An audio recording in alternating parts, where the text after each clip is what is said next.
We dwell in him. Do you want a house for your soul? Do you ask, what is the purchase? It is something less than the proud human nature will like to give. It is without money and without price. You would like to pay a respectable rent. You would love to do something to win Christ.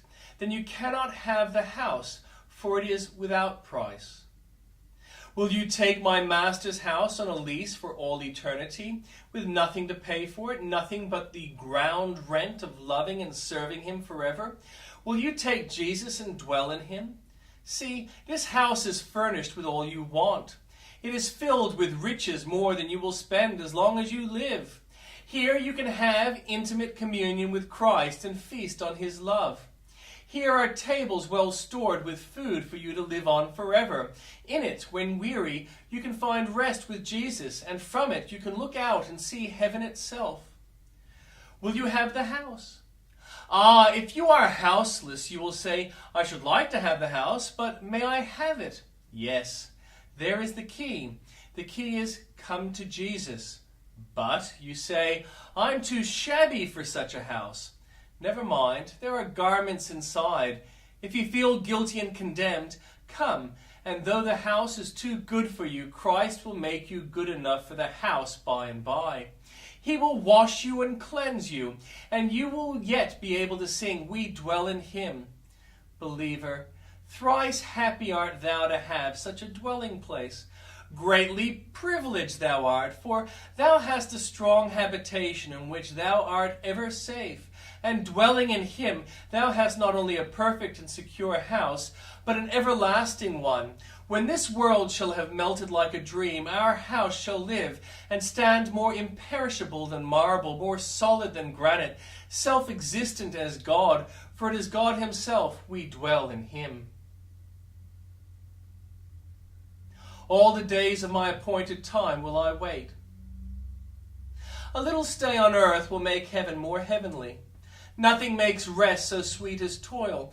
Nothing renders security so pleasant as exposure to alarms. The bitter quassier cups of earth will give a relish to the new wine which sparkles in the golden bowls of glory. Our battered armor and scarred countenances will render more illustrious our victory above, when we are welcomed to the seats of those who have overcome the world. We should not have full fellowship with Christ if we did not a while sojourn below, for he was baptized with a baptism of suffering among men, and we must be baptized with the same if we would share his kingdom.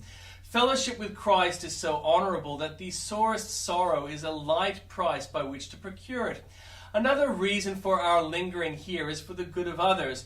We would not wish to enter heaven till our work is done, and it may be that we are yet ordained to minister light to souls benighted in the wilderness of sin. Our prolonged stay here is doubtless for God's glory. A tried saint, like a well-cut diamond, glitters much in the king's crown. Nothing reflects so much honor on a workman as protracted and severe trial of his work, and its triumphant endurance of the ordeal without giving way in any part. We are God's workmanship, in whom he will be glorified by our afflictions. It is for the honor of Jesus that we endure the trial of faith with sacred joy. Let each man surrender his own longings to the glory of Jesus and feel, if my lying in the dust would elevate my Lord so much as an inch, let me still lie among the pots of earth. If to live on earth forever would make my Lord more glorious, it should be my heaven to be shut out of heaven. Our time is fixed and settled by eternal decree. Let us not be anxious about it, but wait with patience till the gates of pearl shall open.